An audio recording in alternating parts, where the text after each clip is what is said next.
Capítulo 28 de los tres mosqueteros de Alejandro Dumas. Regreso. Aturdido había quedado D'Artagnan con la terrible confidencia que le había hecho Athos, a pesar de hallar todavía muchas cosas oscuras en aquella media revelación.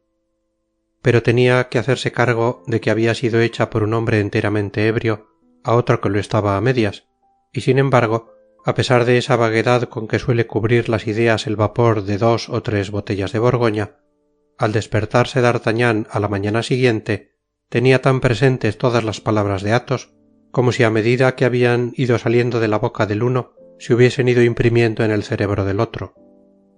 Esta duda estimulóle aún más vivamente el ansia de llegar a la certeza, y en su consecuencia se fue al salón, donde estaba ya paseando Athos, con la firme resolución de anudar la conversación de la víspera, pero encontróle completamente sereno, es decir, serio, prudente e impenetrable como puede haber hombre en el mundo.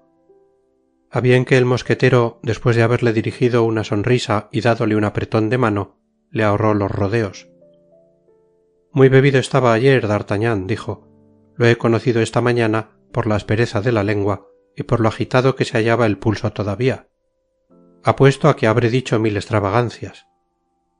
Y al decir estas palabras, miró a su amigo con una fijeza que no dejó de turbarle. Pero me parece que no, replicó D'Artagnan, y si mal no me acuerdo, nada dijisteis de muy particular. Pues lo extraño, yo creía haberos referido un cuento de los más lamentables. Y miraba al joven como si hubiese querido leer en lo más profundo de su alma. A fe mía, dijo D'Artagnan, según eso parece que estaba yo todavía más aturcado que vos, pues no me acuerdo de nada.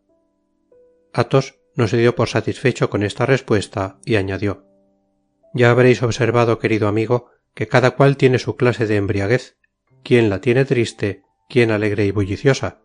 A mí me da por estar triste, y una vez turbada la razón, tengo la manía de referir todos los cuentos lúgubres que la necia de mi nodriza me metía en la cabeza. Este es mi defecto capital, lo conozco, pero quitado eso, no soy mal bebedor. Athos decía esto de un modo tan natural que las suposiciones de D'Artagnan perdieron mucho terreno. Pues eso será, repuso el joven, procurando coger el hilo de la verdad. Ahora me acuerdo, así como de un dudoso sueño, que hablamos de ahorcados. Ah, ya lo veis, dijo Athos volviéndose más pálido y procurando sonreírse. Bien estaba seguro de ello.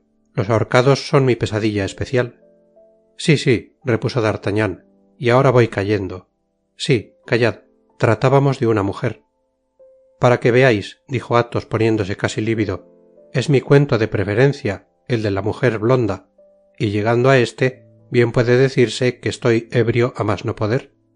Sí, cabalmente, dijo D'Artagnan, la historia de una mujer blonda, poética, de buen tono, que fue ahorcada, ¿no es así? Sí, por su marido, que era un señor conocido vuestro, continuó D'Artagnan, mirando fijamente a Athos. Pues bien, ved ahí cuán fácil es comprometer a un hombre cuando no sabe uno lo que se dice, repuso Athos encogiéndose de hombros, como si tuviese lástima de sí mismo. Decididamente no quiero ponerme más beodo, D'Artagnan, es mala costumbre. D'Artagnan guardó silencio, y entonces mudando repentinamente de conversación: a propósito, dijo Athos, os doy las gracias por el caballo que me habéis traído. ¿Es de vuestro gusto? Sí, pero no es caballo propio para fatigas. En eso sí que os equivocáis. He andado con él 7 leguas en menos de 2 horas, y no parecía más cansado que si hubiese dado una vuelta por la plaza de San Sulpicio. Mirad que voy a sentir esos elogios. ¿Sentirlo? ¿Y cómo podría ser? Sí, porque me he deshecho de él. ¿Cómo ha sido? ¿Deshacerse de él tan pronto? Voy a decíroslo. Esta mañana me he despertado a las 6. Vos dormíais como un bienaventurado, y yo no sabía qué hacerme. Todavía me sentía torpe de resultas de la orgía de anoche. Me bajé al salón y encontréme a uno de nuestros ingleses que estaba ajustando un caballo con un chalán, por habérsele muerto el suyo ayer de una inflamación. Acerquéme a él y viendo que ofrecía 100 doblones por un mal rucio anquiseco, pardiez, le dije, caballero, yo tengo también un caballo por vender. Y que es hermoso, a fe mía, dijo el inglés. Ayer mismo le vi que lo tenía del diestro el asistente de vuestro amigo. ¿Os parece si valdrá los 100 doblones? Sí, ¿Y queréis otorgármele a ese precio? No, pero os lo jugaré si queréis. ¿A qué juego? A los dados. De suerte que tan pronto dicho como hecho, y he perdido el caballo, a bien que después volví a ganar el jaez. D'Artagnan hizo un gesto algo mohíno. ¿Os desagrada eso acaso? Sí, os lo confieso, replicó D'Artagnan. Ese caballo debía servir para darnos a conocer en un día de batalla. Era como una prenda, un recuerdo. Siento que lo hayáis hecho, Athos. Vaya, querido, poneos en mi lugar, repuso el mosquetero. Me estaba fastidiando a no poder más, y luego, ¿qué queréis que os diga? Hablando con toda franqueza, no soy aficionado a los caballos ingleses. Además, que andemos a razones, si solo se trata de que alguna persona nos reconozca, pues bien, la silla bastará, bastante notable es por sí sola. Por lo que toca al caballo, bien daremos con alguna excusa que explique la desaparición. ¿Qué diablos? Un caballo es mortal. Supongamos que el mío ha tenido muermo o lamparones. D'Artagnan continuaba serio. Pésame de veras, continuó Athos, que tengáis, según parece, un interés tan decidido hacia esos animales, pues aún no he concluido con mi cuento. Después de haber perdido mi caballo 9 contra 10, para que veáis la jugada, ocurrióme la idea de jugar el vuestro. Ya, pero ¿no habéis pasado de la idea? No tal, que al punto la puse en ejecución. Pues buena la hicimos, exclamó D'Artagnan bastante inquieto ya. He jugado y he perdido, como ha de ser. ¿Habéis perdido mi caballo? Vuestro caballo 7 contra 8, por un punto. ¿Sabéis lo que dice el adagio? Por un punto se perdió. Athos, no sé si estáis en vuestro cabal juicio. Querido, ayer cuando os espetaba aquellos cuentos de viejas, entonces debíais decirme eso y no esta mañana. De suerte, pues, que le he perdido con todos los arreos y jaeces posibles. Pero habremos quedado frescos. ¿Qué le haremos? Pero ya veréis, yo sería un jugador excelente si no me obstinase, pero me obstino. Sucédeme lo mismo que con la bebida y que me he obstinado como un testarudo que soy. ¿Pero qué más pudisteis jugar si nada quedaba ya? Si tal, querido, si tal, quedaba ese diamante que por ahora brilla en vuestro dedo y que reparé ayer. ¿Ese diamante? Exclamó D'Artagnan, llevándose con instintiva viveza la mano a la sortija. Y como soy algo inteligente por haber tenido algunos cuyo valor debía saber, estiméle en 1000 doblones. Espero, dijo seriamente D'Artagnan, medio muerto de susto, que no habréis contado para nada con este diamante. Al contrario, amigo mío, ya os haréis cargo de que vuestro diamante era ya el único recurso que nos quedaba. Podía volver a ganar con él los arreos y los caballos y aun dinero para el camino. Athos, me hacéis temblar, exclamó D'Artagnan. De modo que he hablado de vuestro diamante al inglés, el cual también había parado en él su atención. ¿Qué diablos, querido? ¿Lleváis en vuestro dedo una estrella del cielo y no queréis que llame la atención? Eso no es posible. Acabad, amigo, acabad, porque a decir verdad me asesináis con vuestra calma. Dividimos por consiguiente ese diamante en 10 partes de 100 doblones cada una. Vamos, que estáis de chanza, queréis probarme, dijo D'Artagnan, a quien la cólera principiaba a coger por los cabellos, como coge Minerva a Aquiles en la Ilíada. No, no va de chanza, por vida mía. Yo hubiera querido veros en mi lugar. 15 días llevaba transcurridos sin ver rostro humano y había estado embruteciéndome a puro empinar botellas. Esa no era suficiente razón para jugar mi diamante, dijo D'Artagnan, cerrando la mano con nerviosa violencia. Ya llegó al fin. 10 partes de 100 doblones, cada una en 10 jugadas sin desquite. En 13 tiradas. El número 13 me ha sido siempre fatal. A 13 de julio estábamos cuando... «Voto a bríos», exclamó levantándose de la silla D'Artagnan, a quien la historia presente le hacía olvidar de la noche pasada. «Paciencia», dijo Athos.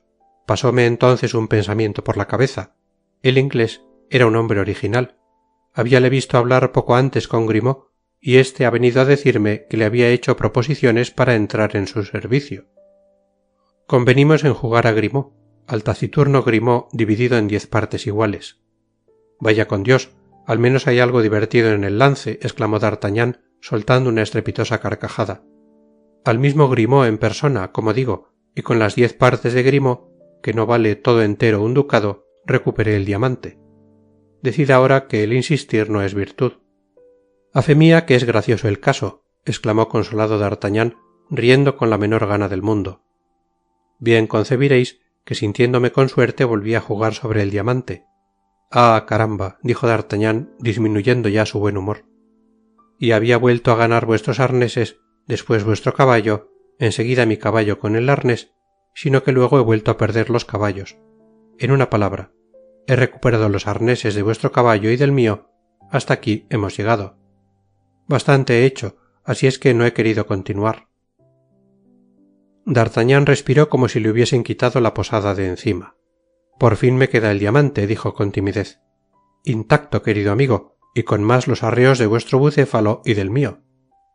Pero ¿qué haremos de los jaeces sin caballos? Me ocurre sobre ellos una cosa. Athos, de veras os tengo miedo. Escuchad, ¿hace mucho tiempo que no habéis jugado, d'Artagnan? Ni tengo gana de jugar. No lo digo por eso, sino que como hace mucho tiempo que no habéis jugado, debéis por consiguiente tener buena mano. Vamos, ¿y qué? Que el inglés y su compañero están aquí todavía. He advertido que sienten no poder llevarse el arnés.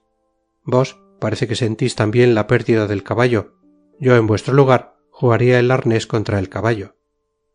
Pero un solo arnés por un caballo no querrá hacerlo. Pues jugad los dos, pardiez, no soy egoísta yo como vos. ¿De veras lo haríais? Dijo d'Artagnan indeciso. Tanto empezaba a cautivarle involuntariamente la confianza de Athos. Bajo palabra de honor, y que lo jugaría de una vez. El caso es que perdidos los caballos quisiera de todos modos conservar los jaeces. Pues bien, siendo así, jugaos el diamante. Oh, en cuanto a eso ya es otra cosa, eso nunca, jamás.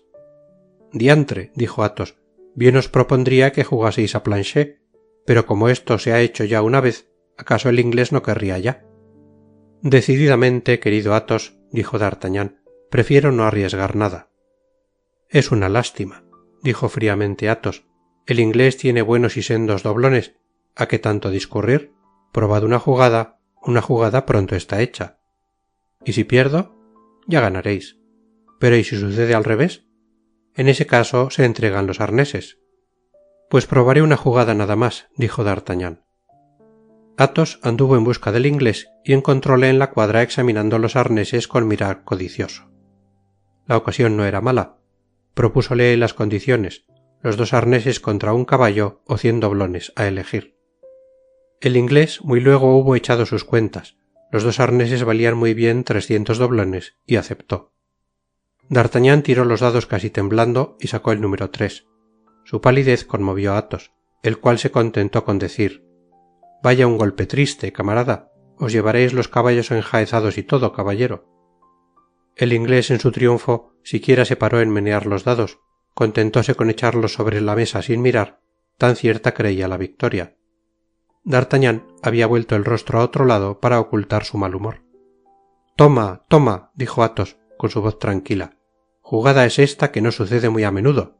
No la he visto más que 4 veces en mi vida, 2 ases». El inglés miró y se quedó absorto. D'Artagnan miró entonces también, y el placer coloreó vivamente su semblante. «Sí», continuó Athos, 4 veces tan solo, una en casa de D.M. de Crequy, otra en mi casa, en el campo, en mi castillo de... cuando tenía un castillo.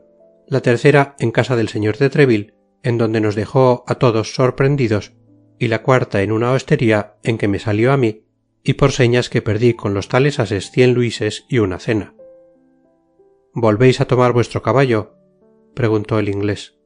«Seguramente», dijo d'Artagnan. «¿Con qué? No hay desquite». El pacto era sin desquite, ya lo recordaréis. En efecto, voy a hacer que entreguen el caballo a vuestro criado. Un momento, dijo Athos, con vuestro permiso, pido decir 2 palabras a mi amigo. Como gustéis. Athos llevó aparte a d'Artagnan. Y bien, ¿qué más quieres aún, tentador? ¿Quieres que vuelva a jugar, no es verdad? No, lo que quiero es que reflexionéis un instante. ¿Sobre qué debo reflexionar? ¿Vais a tomar el caballo? Sin duda. Mal hecho, yo tomaría los 100 doblones. Ya sabéis que habéis jugado los arneses contra el caballo o 100 doblones, a vuestra voluntad. Sí, yo tomaría los 100 doblones. Pues yo tomo el caballo. Yo os repito que hacéis mal, amigo mío. ¿De qué nos sirve un caballo para los 2? yo no puedo montar en las ancas, a no ser que queramos parecer a los dos hijos de Aymon yendo en busca de su hermano. Nota: alúdese a la caballeresca y en Francia muy popular historia de los 4 hijos de Aymon, entre los cuales brillaban el famoso Reinaldo de Montalbán y su valerosa hermana. Fin de la nota. Tampoco querráis humillarme hasta el punto de ir cabalgando al lado mío sobre ese magnífico corcel. Por mi parte tomaría sin vacilar un momento los 100 doblones, además que necesitamos dinero para volver a París. Me pesa de deshacerme de ese caballo, Athos. Y no pensaréis bien, amigo mío. Un caballo se pone cojo, tropieza y se estropea. Un caballo come a veces en un pesebre donde ha comido otro con muermo, y ya no tenéis caballo, o más bien 100 doblones perdidos. Y eso sin contar la precisión que tiene el amo de mantener el caballo, mientras que por el contrario los 100 doblones mantienen al amo. Pero ¿cómo haremos el viaje? Pardiez, sobre los caballos de nuestros asistentes. No dejará por eso de conocerse en nuestro porte que somos de noble origen.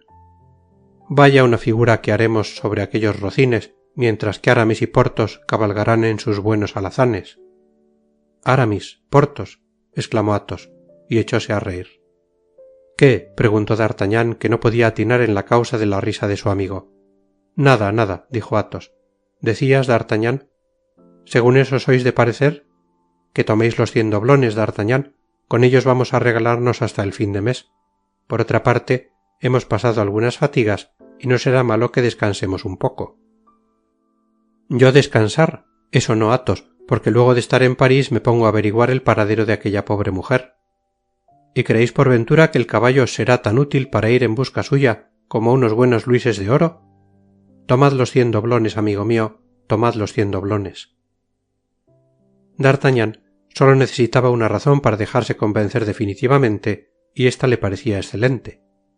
Por otra parte, resistiéndose por más tiempo, hubiera temido parecer egoísta a los ojos de Athos. Aceptó por tanto el consejo y decidióse por los 100 doblones, que el inglés aprontó inmediatamente. Entonces ya no se pensó más que en partir. La paz alegremente firmada con el posadero, a más del primitivo caballo de Athos, costó 6 doblones. D'Artagnan y Athos montaron los caballos de Planchet y de Grimaud, y los lacayos se pusieron en camino a pie, llevando sus respectivas sillas en la cabeza. Por mal montados que fuesen los dos amigos, bien pronto tomaron la delantera a sus asistentes y llegaron a Crèvecoeur. Desde lejos divisaron a Aramis apoyado melancólicamente en la ventana y contemplando el horizonte. «¡Hola! Aramis!» gritaron los dos amigos. «¿Qué diablos hacéis ahí?» «Ah, sois vos, D'Artagnan, y vos también, Athos», dijo el joven. «Estaba pensando con cuánta rapidez se van los bienes de ese mundo. Mi caballo inglés, que se iba alejando y que acaba de desaparecer en medio de un torbellino de polvo, me presentaba una viva imagen de la fragilidad de las cosas de la tierra.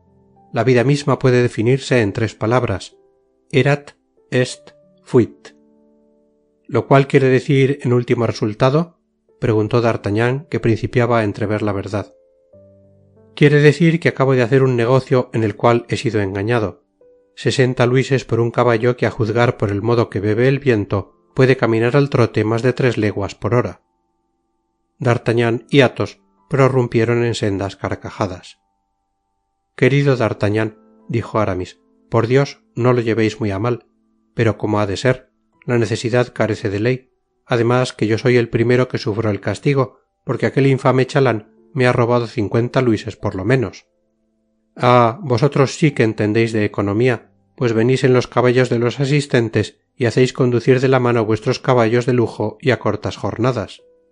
En aquel mismo instante, un carro que había ido viniendo por el camino de Amiens se detuvo y salieron de él Grimaud y Planchet con las sillas en la cabeza. El carro iba descargado y de retorno a París, y los dos asistentes se habían comprometido, mediante su transporte, a pagar la sed del carretero durante todo el camino. «¿Y qué significa esto?», dijo Aramis, viendo a los asistentes de aquel modo. «¿Nada más que las sillas?»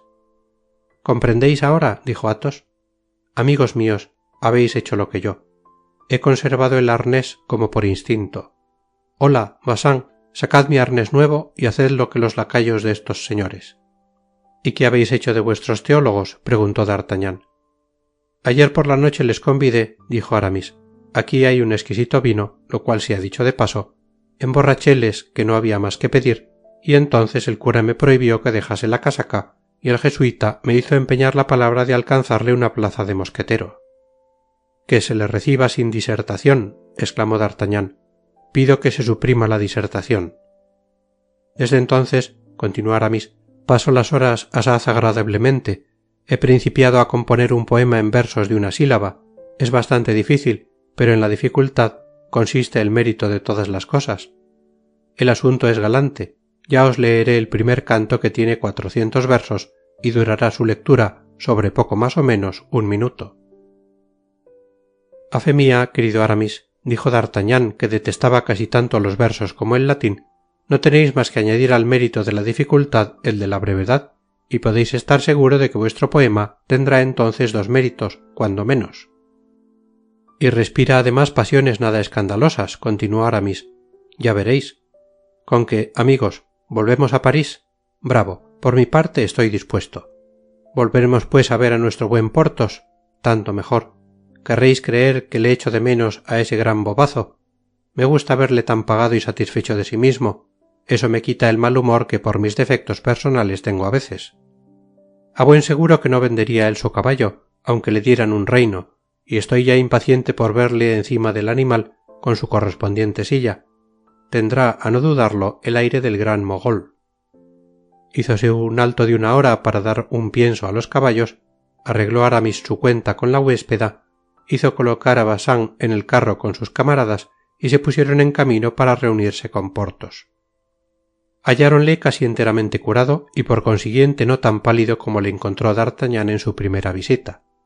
Estaba sentado a una mesa, sobre la cual, sin embargo de estar solo, figuraba una comida para 4 personas preparada.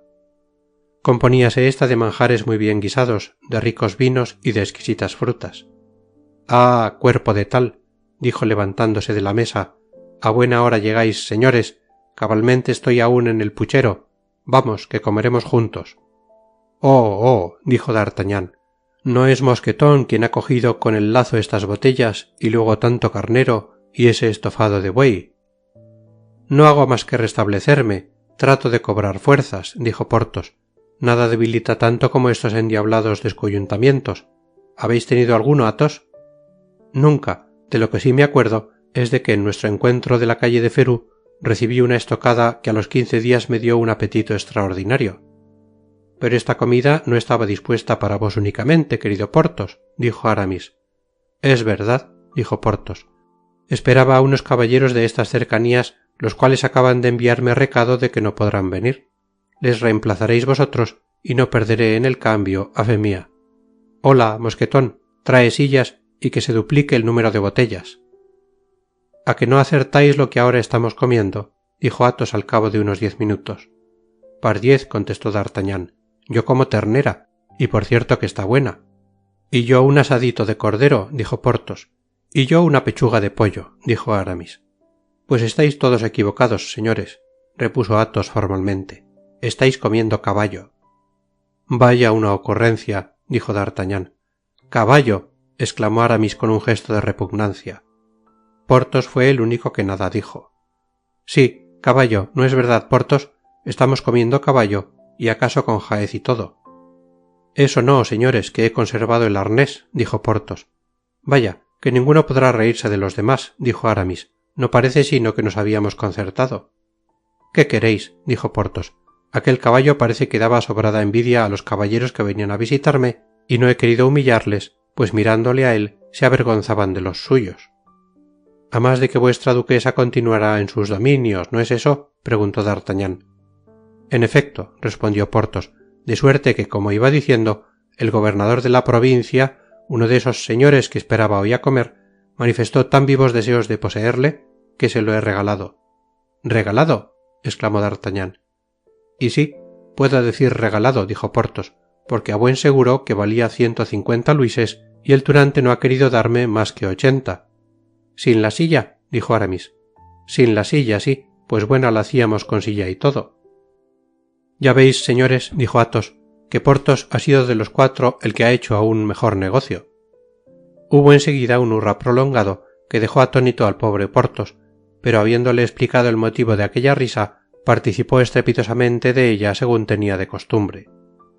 De modo que según eso todos tenemos dinero, dijo D'Artagnan. Pero por mi parte no, dijo Athos. He hallado tan excelente el vino de España con el que Aramis puso peneque a la gente de sotana, que he hecho meter en el carro en que vienen los asistentes unas 60 botellas, lo cual me ha desahuciado grandemente. ¿Y yo? Dijo Aramis. Imaginaos que había dado hasta mi último maravedí a la iglesia de Montdidier y a los jesuitas de Amiens, a más de algunas obligaciones que había contraído a que he debido atender, principalmente unas misas que mandé decir para mi salvación y la vuestra. ¿Y yo? Pues mi rodilla, dijo Porthos. ¿Creéis que me ha costado poco, sin contar la herida de Mosquetón, a quien ha tenido que venir a visitar 2 veces al día el cirujano? Vamos, vamos, dijo Athos con una sonrisa que asomó también a los labios de D'Artagnan y de Aramis. Veo que os habéis portado grandemente con ese pobre mozo. No se puede negar que solo un buen amo lo hace. En una palabra, continuó Porthos, pagados todos mis gastos, me quedarán unos 30 escudos. Y a mí unos 10 escudos, dijo Aramis. Parece, dijo Athos, que somos nosotros los cresos de la sociedad. ¿Cuántos queda de vuestros 100 doblones? En primer lugar os di 50 a vos. ¿A mí? Pardiez. Ah, es verdad, ya me acuerdo. Después pagué 6 al posadero. Vaya un hombre original. ¿Por qué le habéis dado 6 doblones? Porque vos me dijisteis que se los diese. Es verdad, conozco que soy bonazo en demasía, pero vamos, en último resultado, ¿cuánto queda líquido? A mí 25 doblones, dijo D'Artagnan. Y a mí, dijo Athos, sacando algunas pocas monedas del bolsillo, esto. Vos nada, Athos.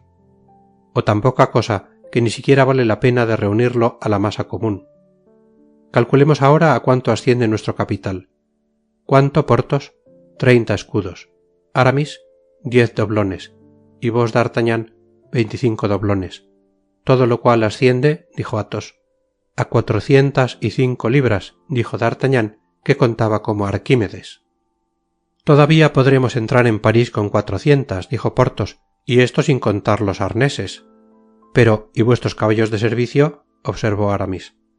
Como ha de ser, con los 4 de nuestros lacayos haremos 2 para los amos, los cuales se sacarán por suerte, con las 400 libras para hacer una mitad de otro para uno de los desmontados, y después le daremos a D'Artagnan, que tiene buena mano, las escurrideras de nuestros bolsillos, que jugará en el primer garito que encuentre.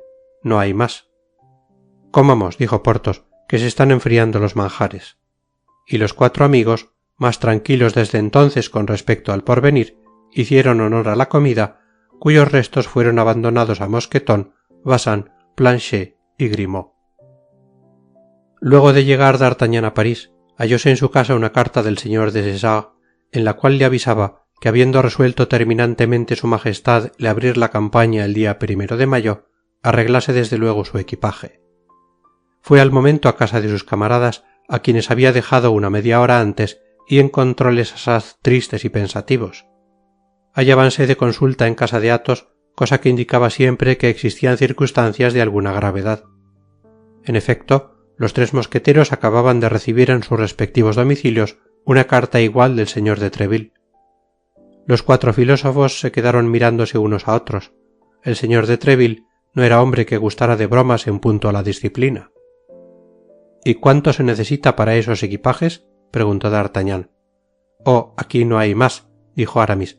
Acabamos de calcularlo con una economía de espartanos y resulta que necesitamos cada uno 1500 libras, las cuales, multiplicadas por 4, forman un total de 6000, dijo Athos.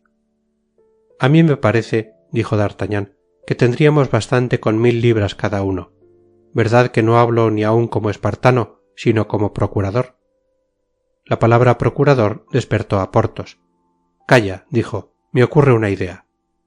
Al fin, eso ya es algo. En cuanto a mí, ni sombra de medio se me ocurre para salir del apuro, dijo Athos fríamente. Pero por lo que hace a D'Artagnan, señores, está loco. 1000 libras. Solamente yo necesito para mi equipaje 2000. 4 veces 2 hacen 8, dijo entonces Aramis, con que necesitamos 8000 libras para nuestros equipajes. Verdad es que tenemos ya las sillas. Y además, dijo Athos esperando para emitir su feliz pensamiento a que D'Artagnan, que salía para dar las gracias al señor de Treville, hubiese cerrado la puerta, y además el hermoso diamante que brilla en el dedo de nuestro amigo. ¿Qué diablos? D'Artagnan es sobrado buen camarada para dejar a sus hermanos así en el atolladero, cuando lleva en su anular de qué rescatar a un rey. Fin del capítulo 28. Capítulo 29 de los tres mosqueteros de Alejandro Dumas. La caza de equipajes. El que más preocupado se hallaba de los cuatro amigos era a buen seguro D'Artagnan, aun cuando éste en su calidad de guardia podía equiparse mucho más fácilmente que los mosqueteros, cuyo equipo era mucho más suntuoso que el suyo. Pero nuestro joven de Gascuña era, como ha podido verse, de carácter previsor y casi avaro, sin dejar por eso, y explique el lector el contraste, de ser presuntuoso hasta el punto de aventajar casi al mismo Porthos. A esa preocupación de su vanidad reunía D'Artagnan en aquel momento un sentimiento de inquietud menos egoísta. Por mucho que había procurado adquirir noticias acerca de la señora de Bonacieux, nada había podido saber de ella. El señor de Treville había hablado sobre el particular a la reina. La reina ignoraba lo que había sido de su fiel servidora, bien que había prometido hacer investigaciones acerca su paradero. Pero la promesa era bastante vaga y no tranquilizaba mucho a D'Artagnan. Athos no salía de su habitación y había resuelto no dar un solo paso siquiera para buscarse equipaje. «Todavía nos faltan 15 días», decía a sus amigos. «Pues bien, si al cabo de estos 15 días no he hallado algo, o mejor dicho, si algo no viniere a encontrarme a mí, como soy demasiado buen católico para romperme yo mismo la crisma de un pistoletazo, armaré una buena pendencia con 4 guardias de su eminencia, o con 8 ingleses, y me batiré hasta que encuentre uno que me mate, cosa que atendido el número no podrá menos de suceder así. Diráse entonces que he muerto en servicio del rey, de modo que así habré hecho el servicio sin haber tenido necesidad de equiparme». Porthos continuaba paseándose con las manos a la espalda, levantando y bajando alternativamente la cabeza y diciendo: «Pondré en planta mi idea». Aramis, pensativo y no tan bien ataviado como solía, no hablaba una palabra. Fácil es inferir de esos desastrosos pormenores que arreciaba en la comunidad el viento de la desolación. Los asistentes, por su parte, sentían, lo mismo que los corceles de Aquiles, las pesadumbres de sus amos. Mosqueton hacía provisiones de mendrugos de pan. Bacin, que siempre había sido inclinado a la devoción, no salía de las iglesias.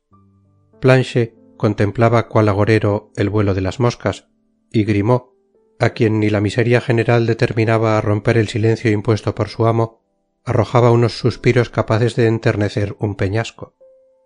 Los tres amigos, pues según hemos dicho ya, Athos había jurado no dar un solo paso para equiparse, los tres amigos salían de sus casas muy de mañana y no se retiraban hasta muy tarde. Andaban callejeando, que era una compasión, mirando siempre al suelo, como por ver si los que habían pasado antes que ellos habían dejado caer algún bolsillo. No parecía sino que iban siguiendo la huella de alguien, según estaban de atentos por donde quiera que iban. Cuando se encontraban, dirigíanse mutuamente melancólicas miradas que querían decir: «¿Has encontrado alguna cosa?». No obstante, como Porthos había sido el primero que había hallado una idea, y como además la había seguido con perseverancia, fue el primero en obrar. No podemos negar que el digno Porthos era hombre de recursos sobre eso. Viole un día D'Artagnan caminar en dirección a la iglesia de Saint-Leu y le siguió instintivamente.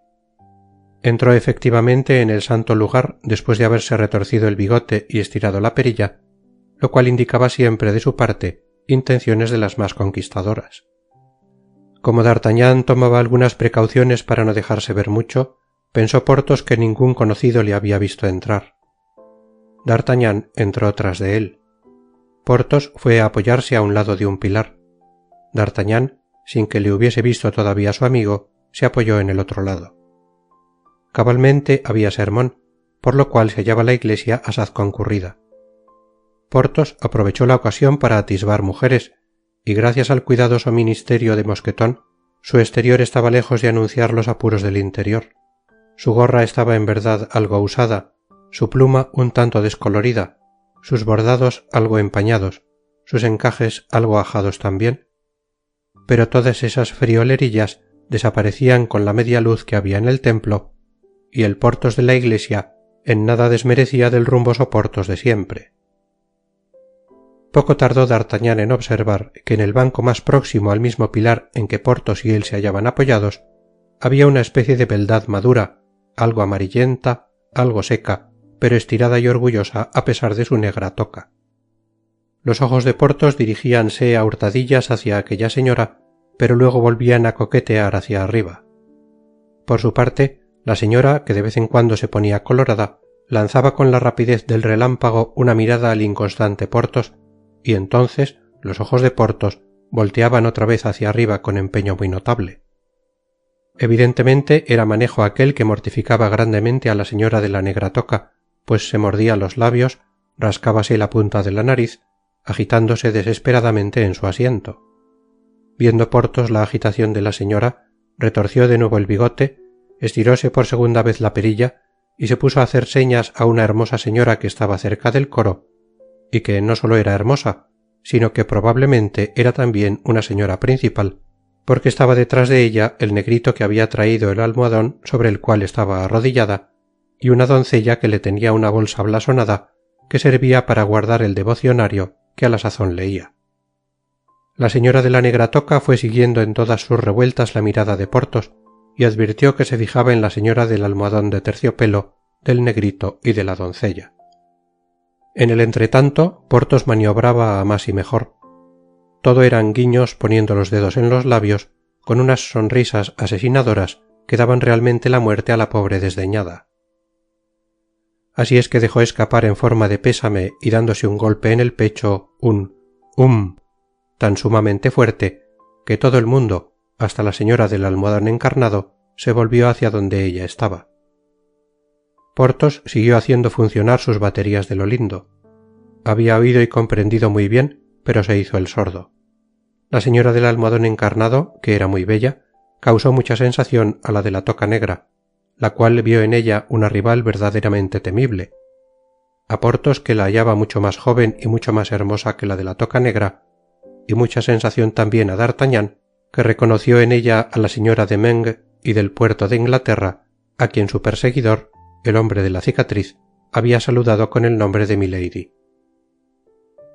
D'Artagnan, sin perder de vista a la señora del almohadón, continuó observando la táctica de Porthos, que le divertía bastante, y antojósele que la señora negra podía ser muy bien la procuradora de la calle de los Osos, con tanto mayor motivo cuanto que la iglesia de Saint-Leu no estaba muy distante de la expresada calle. Discurrió entonces por inducción que Porthos debía desquitarse de la derrota de Chantilly, cuando la procuradora se había mostrado tan obstinada en punto a aflojar el dinero. Pero en medio de todo esto observó D'Artagnan que ni un solo rostro correspondía a las galanterías de Porthos. Todo eran puras quimeras e ilusiones, mas para un amor real, para unos celos verdaderos, ¿hay otra realidad que las ilusiones y quimeras? Concluyóse el sermón. Dirigióse desde luego la procuradora a la pila del agua bendita, mas Porthos estuvo allí antes que ella, y en vez de mojar simplemente un dedo, metió en ella toda la mano.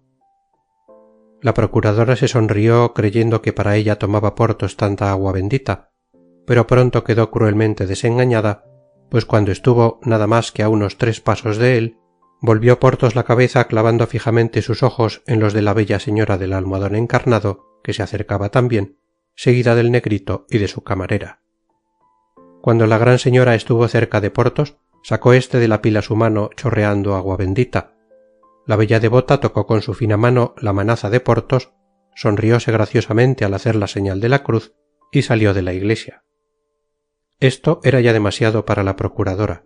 Ya no la cupo la menor duda de que aquella señora y Porthos estaban en amorosas relaciones. Si hubiese sido una señora de alto rango, se habría desmayado allí mismo, pero no era más que una procuradora. Hubo de satisfacerse con decir con una especie de furor reconcentrado: «A mí, caballero Porthos, qué poco que a mí me ofrecéis agua bendita». Al sonido de aquella voz, hizo Porthos un sobresalto como podría hacerlo un hombre que se despertara después de un sueño de 100 años. Señora, exclamó, ¿sois vos? ¿cómo está vuestro marido, ese buen señor Coquenard? ¿Sigue tan usurero como siempre? Pero ¿dónde tendría yo los ojos, que no os he visto en las 2 horas que ha durado el sermón? Estaba a 2 pasos de donde vos estabais, caballero, respondió la procuradora, pero no me habéis visto, porque solo teníais ojos para esa linda señora a quien acabáis de dar agua bendita. Porthos aparentó quedarse cortado. Ah, dijo, ¿habéis visto? ¿Hubiera sido preciso estar ciega para dejarlo de ver? Sí, dijo Porthos con el mayor desenfado. Es una duquesa amiga mía, a quien me es muy difícil hablar, con motivo de los celos de su botarate de marido, y me había hecho saber que vendría hoy por verme a esta mezquina iglesia, casi oculta en ese barrio apartado. Señor Porthos, dijo la procuradora, ¿tendríais la bondad de darme el brazo por 5 minutos nada más? Tendría gana de hablaros. ¿Cómo es eso, señora? Dijo Porthos guiñándose a sí propio el ojo, como un jugador que se ríe de antemano del pobre que va a pescar. En aquel momento pasaba D'Artagnan, que se proponía seguir a Milady, dirigió una mirada furtiva a Porthos y notó la expresión de triunfo que tenía el semblante del amigo.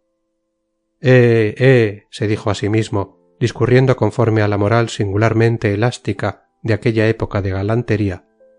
He aquí un mozo que no es imposible se halle equipado para el día preciso.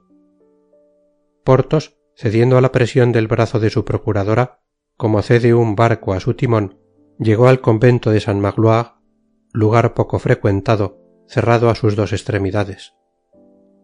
De ordinario no se veían allí más que mendigos que estaban comiendo y muchachos que jugaban. Ah, señor Porthos, exclamó la procuradora, luego que estuvo bien segura de que ninguna persona extraña a la gente que solía frecuentar aquel sitio podía verlos ni oírlos. Ah, señor Porthos, sois a lo que parece un terrible vencedor. ¿Yo, señora? Dijo Porthos pavoneándose. ¿Y eso por qué? Pues, ¿y las señas que hacíais poco ha? ¿Y el agua bendita? ¿Pero por lo menos es una princesa aquella dama con su negrito y camarera? Os equivocáis, respondió Porthos. No es más que una simple duquesa. ¿Y aquel lacayo que le esperaba a la puerta y aquella calesa con un coche de tan vistosa librea que la estaban esperando?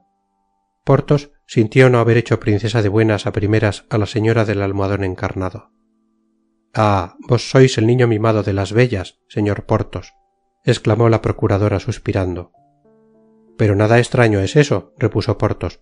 Con una presencia como la que ha dado a uno naturaleza, no puede menos de ser tal cual venturoso. ¡Ay, Jesús!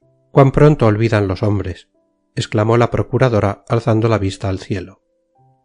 Aún no tanto como las mujeres, según parece, respondió Porthos, porque al fin y al cabo, señora, yo puedo decir que he sido vuestra víctima cuando herido, casi moribundo, me he visto desahuciado de los médicos.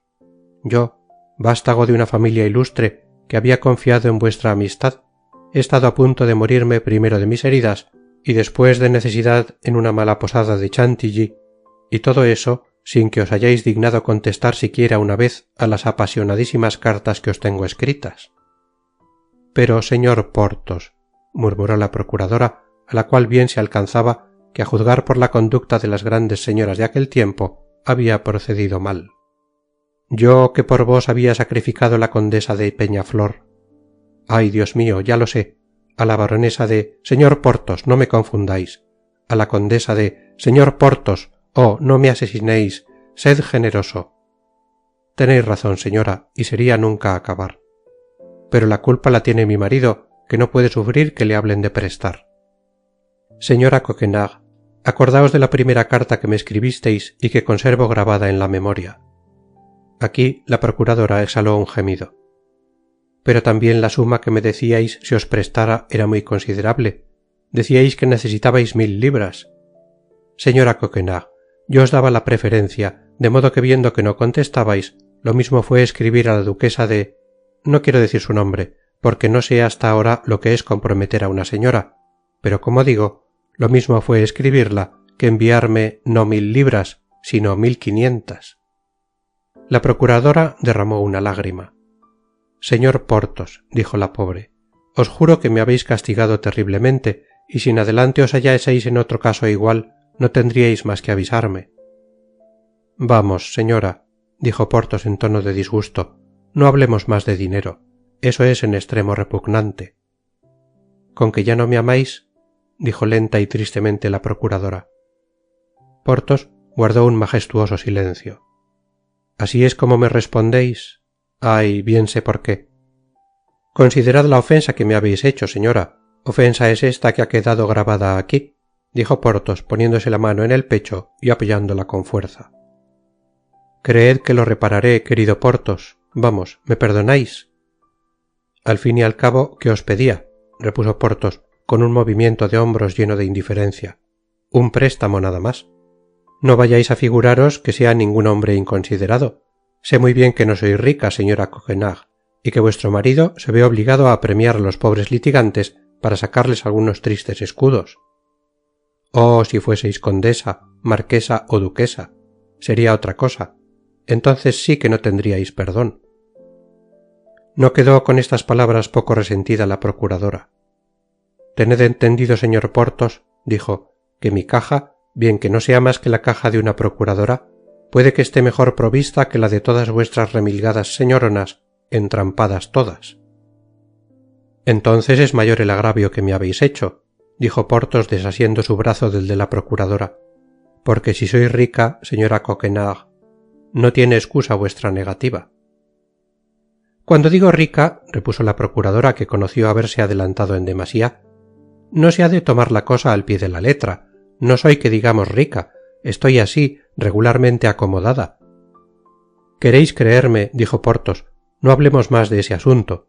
Cumplisteis mal conmigo, me despreciasteis, por tanto, quedan cortadas toda clase de relaciones íntimas entre nosotros. Ah, cuán ingrato sois. Vaya, pues no falta sino que me echéis ahora la culpa, dijo Porthos. Idos entonces con esa melindrosa de duquesa, no quiero haceros perder más tiempo. Toma, a lo que veo no pinta mal el negocio, dijo para sí el mosquetero. Vamos, Porthos, os lo digo por última vez. ¿Me amáis todavía? Ay, señora, dijo Porthos con el tono más melancólico que pudo tomar, cuando vamos a entrar en campaña, y en una campaña en la que mis presentimientos me dicen que moriré. Oh, no digáis eso, por Dios, exclamó la procuradora prorrumpiendo en sollozos. En el corazón siento algo que me lo dice, continuó Porthos melancolizando lo mejor que podía. Decid más bien que sentís en el corazón un nuevo amor. No, a fe mía, os lo digo con toda franqueza, ningún nuevo objeto me interesa, y aun siento aquí en el fondo de mi corazón alguna cosa que habla a favor vuestro. Pero dentro 15 días, como sabréis o dejaréis de saber, va a abrirse esa fatal campaña y va a traerme ocupadísimo el arreglo del equipaje, sin contar que tengo que hacer un viaje a mi casa, allá en la Bretaña, con el objeto de hacerme con la cantidad necesaria para mi partida. Porthos observó un postrer combate entre el amor y la avaricia. Y como la duquesa que habéis visto en la iglesia, continuó, tiene sus tierras cerca de las mías, haremos el viaje juntos. Ya os haréis cargo de que los viajes parecen mucho menos largos si se hacen en compañía de una amiga. Con que, según eso, ¿no tenéis amigos en París, señor Porthos?, dijo la procuradora. Creí tenerles, dijo Porthos volviendo a tomar su tono melancólico, pero por lo visto me equivocaba. Los tenéis, señor Porthos, los tenéis, exclamó la procuradora en un rapto de entusiasmo que la dejó a ella misma sorprendida. Venid mañana a mi casa. Os presentáis como hijo de mi tía, por consiguiente sois primo mío. Acabáis de llegar de Noyon, en Picardía. El objeto del viaje es activar unos pleitos en París, y queréis tomar un procurador. ¿Os acordaréis bien de todo esto? Sí, señora, perfectamente. Pues venid a la hora de comer. Muy bien. Y cuidado con desbarrarse delante de mi marido, que a pesar de sus 76 años no es fácil pegársela. 76 años. Vaya una bella edad. Una grande edad, queréis decir, señor Porthos. Así es que el pobrecito puede dejarme viuda de un momento a otro, continuó ella lanzando una significativa mirada a Porthos. Fortuna que por contrato de matrimonio debe heredarlo todo aquel que sobreviviere. ¿Todo?, dijo Porthos. Todo sin condición ninguna. Sois una mujer asaz avisada y previsora, querida señora Coquenard, dijo Porthos, apretando tiernamente la mano de la procuradora. Con que quedamos reconciliados, ¿no es así, señor Porthos?, dijo ella con la mayor zalamería. Para toda la vida, contestó Porthos en el mismo tono. Pues hasta la vista, cruel. Hasta la vista, mi amada olvidadiza. Hasta mañana, ángel mío. Hasta mañana, alma de mi vida. Fin del capítulo 29. Capítulo 30 de Los Tres Mosqueteros de Alejandro Dumas. Milady. D'Artagnan había seguido a Milady sin que ella lo advirtiera, vióla subir a su carruaje y hasta oyó que daba al cochero la orden de ir a Saint-Germain. Inútil era pensar en seguir a pie a un carruaje tirado por dos briosos trotones, así es que se volvió a la calle de Ferou. En la calle del Sena encontró a Planchet, que estaba parado delante de una pastelería y que parecía extasiado a la vista de unos panecillos de muy apetitosa forma. Diole orden de que fuese a ensillar dos caballos a la caballeriza del señor de Treville, uno para él y para Planchet el otro, y fuese luego a encontrarle en casa de Athos. El señor de Treville había puesto por fin sus caballos a la disposición de D'Artagnan. Planchet se dirigió hacia la calle del Colombier y D'Artagnan hacia la de Ferou. Athos estaba en su casa vaciando tristemente una de las botellas de aquel famoso vino de España que había comprado en la posada de Aramis. Hizo una seña a Grimaud de que trajese otro vaso para D'Artagnan, y éste obedeció en silencio como lo tenía de costumbre. Contó D'Artagnan a Athos todo lo que había pasado en la iglesia entre Porthos y la procuradora, infiriendo de ello que probablemente su camarada se hallaba a aquellas horas en vísperas de equiparse. En cuanto a mí, dijo Athos, oída la narración, bien seguro estoy de que no han de ser las mujeres las que hicieren el gasto de mi equipo. Y sin embargo, apuesto y donoso como sois y además tan cumplido caballero, querido Athos, no habría princesas ni reinas que no se rindieran a vuestra cortesanía. En esto asomó Planchet modestamente la cabeza por la puerta entreabierta, anunciando a su amo que estaban allí ya los dos caballos. ¿Qué caballos?, preguntó Athos.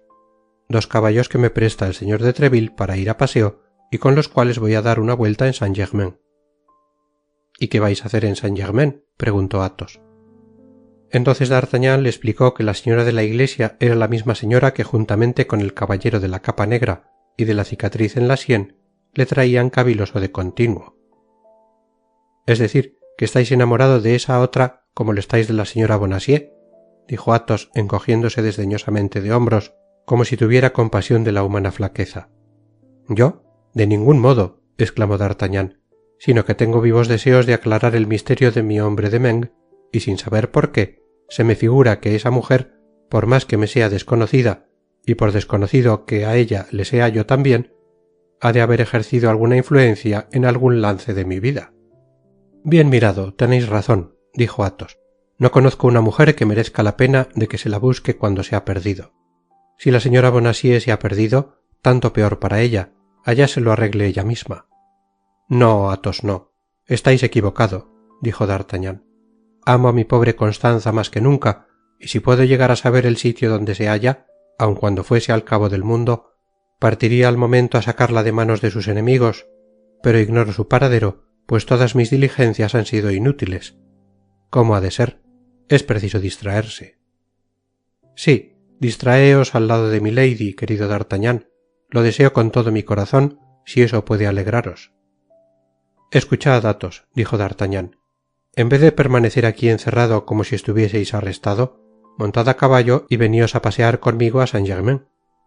Querido, dijo Athos, yo acostumbro a montar mis caballos cuando los tengo, y si no, voy a pie. Pues bien, dijo D'Artagnan, sonriéndose de la misantrópica salida de Athos, que en otro cualquiera le hubiese ofendido. Yo soy menos altivo que vos, monto lo que me viene a mano, con que así, hasta la vista, querido Athos. Hasta la vista, dijo el mosquetero, haciendo seña a Grimaud de que destapara la botella que acababa de traer. D'Artagnan y Planchet subieron a caballo y tomaron el camino de Saint-Germain. Mientras iba caminando, presentábase a la imaginación del joven cuanto Athos había dicho de la señora Bonacieux. Aunque no fuese D'Artagnan de un carácter muy sentimental, la hermosa propietaria había causado en su corazón una impresión verdadera, y según decía, hubiérase determinado a ir a buscarla hasta el cabo del mundo. Pero el mundo tiene muchos cabos, por lo mismo que es redondo, y no sabía hacia cuál dirigirse. Entretanto llevaba intención de averiguar quién era esa Milady. Milady había hablado con el hombre de la capa negra, por consiguiente debía conocerle, y el hombre de la capa negra era, en sentir de D'Artagnan, quien había arrebatado la segunda vez a la señora Bonacieux, como fue también él quien la arrebató la primera. D'Artagnan no mentía, pues, sino a medias, lo cual no es mucho mentir, cuando indicaba que haciendo diligencias en busca de Milady, las hacía también en busca de su Constanza. Andando en estas cavilaciones y picando de vez en cuando al caballo, llegó D'Artagnan al arrabal de Saint-Germain. Acababa de pasar el pabellón en que pocos años después debía venir al mundo Luis XIV. Estaba atravesando una calle muy desierta, mirando a derecha y a izquierda por ver si descubriría algún vestigio de su bella inglesa, cuando en el piso bajo de una linda casa, que según la moda de la época no tenía ventanas a la calle, vio a una persona que se le figuró no serle desconocida. Paseábase ésta por una especie de terraplén engalanado de flores. Planchet fue el primero que conoció bien quién era. Señor, dijo volviéndose hacia D'Artagnan, ¿no os acordáis de ese mozo que está mirando a las nubes? No sabré decir quién sea, dijo D'Artagnan, y sin embargo estoy seguro de que no es esta la vez primera que le veo. Pues ya lo creo, pardiez, dijo Planchet, si es aquel pobre Lubin, lacayo del conde de Wardes, aquel a quien también parado dejasteis en Calais en el camino de la casa de campo del gobernador, cuando fuimos a Londres. Ah, sí, ahora me acuerdo, dijo D'Artagnan, y le conozco perfectamente. ¿Crees que él te reconozca a ti también?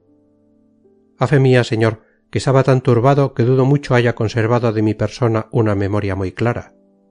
Pues bien, háblale algo, dijo D'Artagnan, y procura informarte en la conversación de si su amo murió.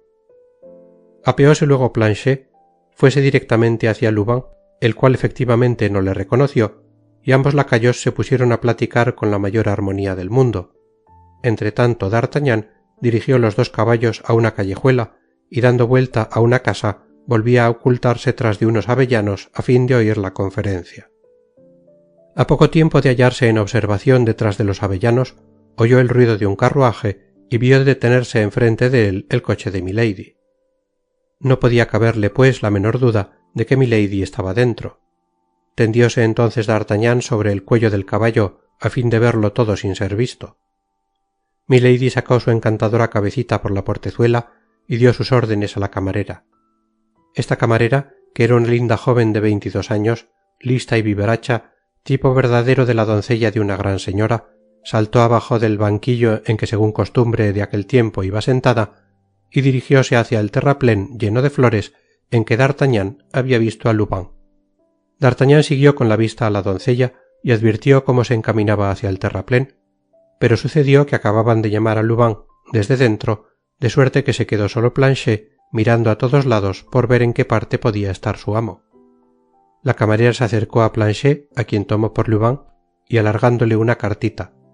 «Para vuestro amo», le dijo. «¿Para mi amo?», dijo admirado Planchet. «Sí, y entregádsela pronto, tomad».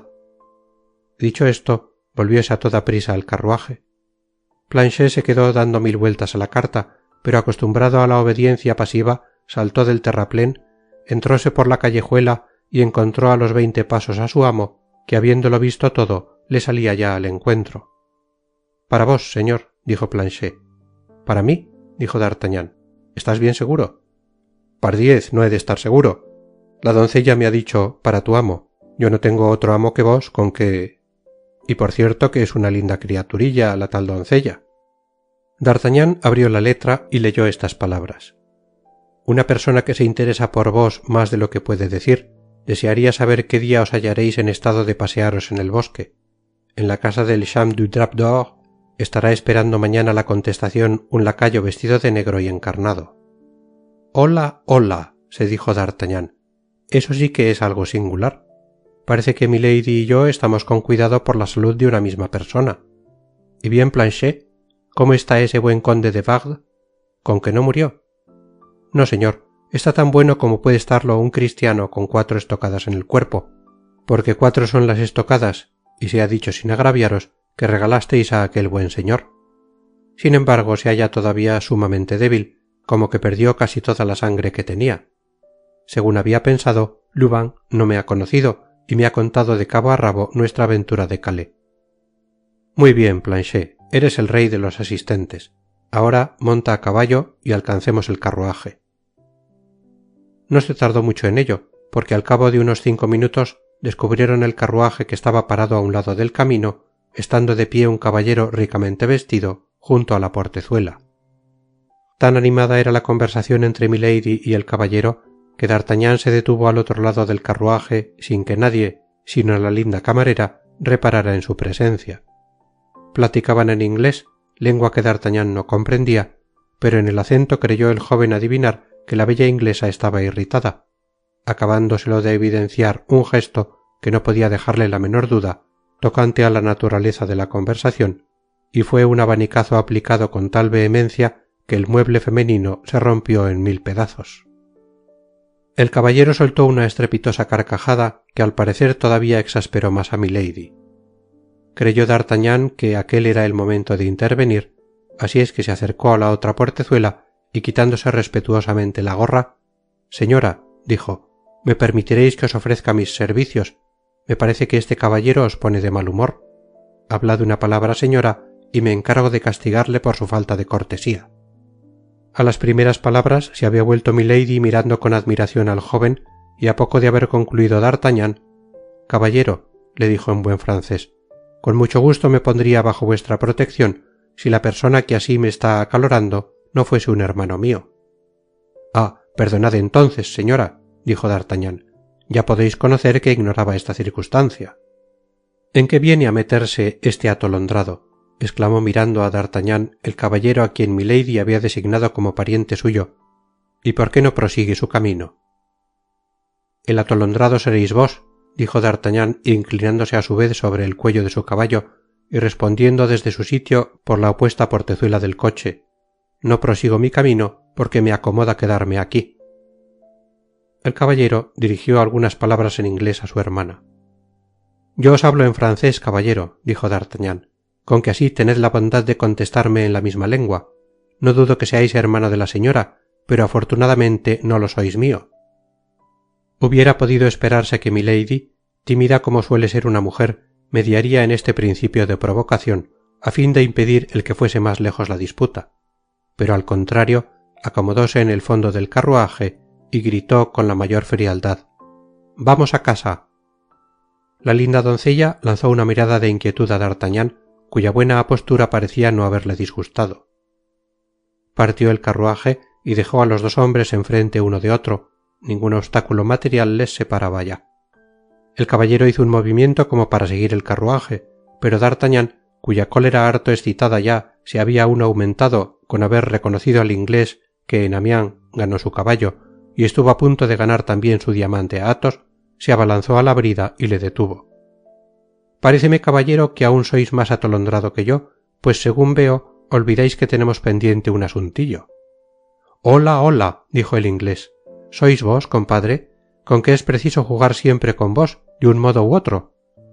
«Así es, y ahora me hacéis acordar de que en aquella posada no me desquité muy bien. Veremos, señor mío, si manejáis con tanta destreza la tizona como el cubilete de los dados». «Ya veis que no llevo espada», dijo el inglés. «¿Querríais echarla de valiente contra un hombre desarmado?» «Presumo que en casa tendréis espada», dijo D'Artagnan, «y en todo caso tengo yo dos. Si gustáis, os jugaré una». «Es inútil», dijo el inglés, «estoy suficientemente provisto de semejantes utensilios. Pues bien, mi digno caballero, elegid la más larga y venid a enseñármela esta tarde». «¿Y en dónde, caballero?» «Detrás del Luxemburgo. Aquel es un sitio excelente para paseos de la clase del que os propongo. Corriente, no faltaré. ¿Y a qué hora? A las 6. A propósito, ¿no dejaréis de tener probablemente 1 o 2 amigos? Aunque fueren 3 y que se holgarían de jugar igual partida que yo. 3, perfectamente. El negocio se arreglará a las 1000 maravillas, dijo D'Artagnan. Cabalmente tengo también 3 amigos que se divertirán de buena gana con los vuestros. Ahora tendréis la bondad de decirme quién sois, dijo el inglés. Me llamo D'Artagnan, gentilhombre gascón, individuo de la compañía de guardias del señor de César. Yo soy Lord de Winter, barón de Sheffeld. Enhorabuena, soy vuestro servidor, señor barón, dijo D'Artagnan, sin embargo de que lleváis unos nombres algo dificilillos de pronunciar. y picando al caballo arrancó a escape, volviendo a tomar el camino de París. D'Artagnan, según tenía de costumbre en las circunstancias algo extraordinarias, fue a apearse en derechura en casa de Athos. Encontróle tendido en un espacioso sofá, esperando, como había dicho, que viniese su equipaje a buscarle. Refirióle lo que acababa de suceder, a excepción de la carta del de Wardes.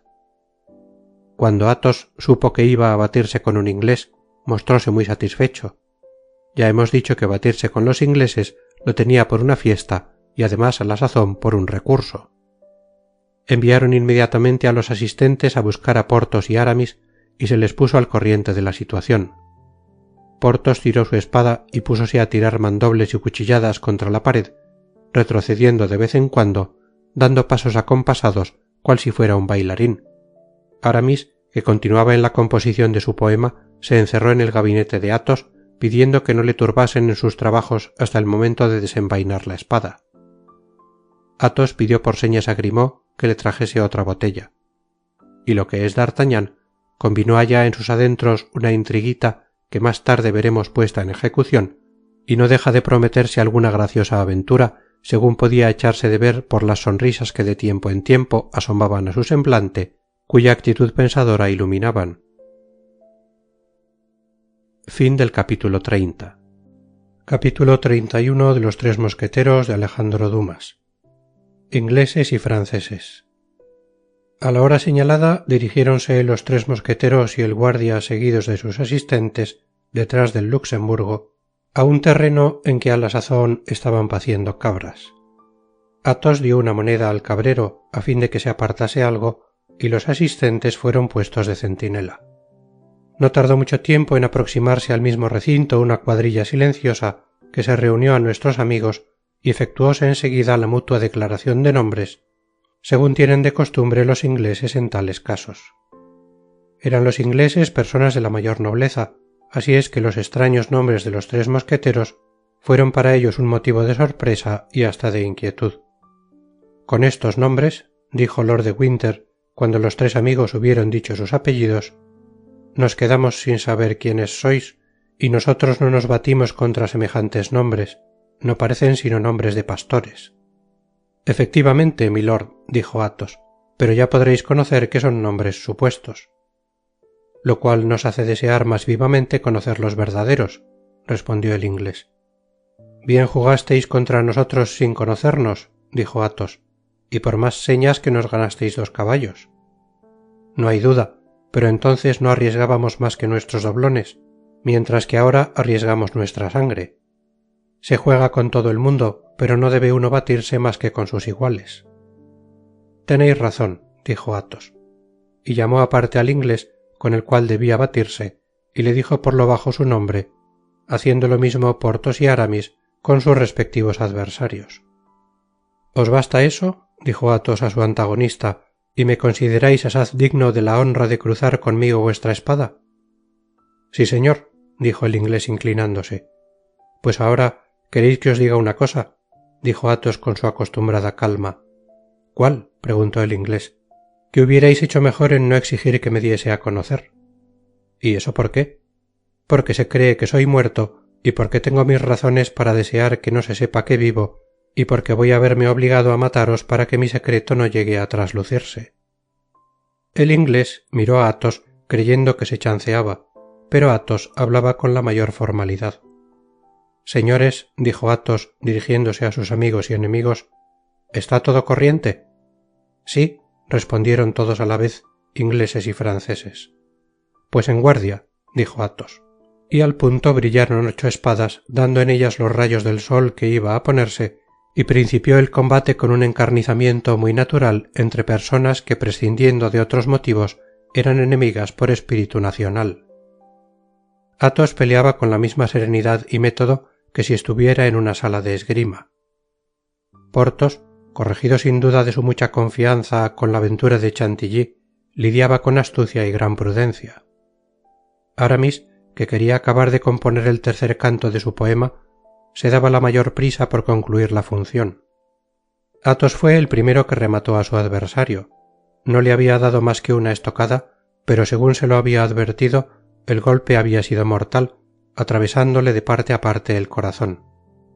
Porthos fue el segundo en tender al suyo en el suelo, le había pasado el muslo, y como el inglés le entregase la espada, tomóle en sus brazos y le llevó a su carruaje. Aramis acosó al suyo con tal vigor que después de haberle hecho retroceder unos 50 pasos, acabó por dejarle fuera de combate. En cuanto a D'Artagnan, había estado meramente en la defensiva, hasta que viendo ya bastante cansado a su adversario, hízole saltar de un vivo revés la espada. Viéndose desarmado, el varón retrocedió 2 o 3 pasos, pero resbalándosele un pie, vino al suelo. D'Artagnan le estuvo encima de un brinco y poniéndole la espada a la garganta: «Podría mataros, caballero», dijo al inglés.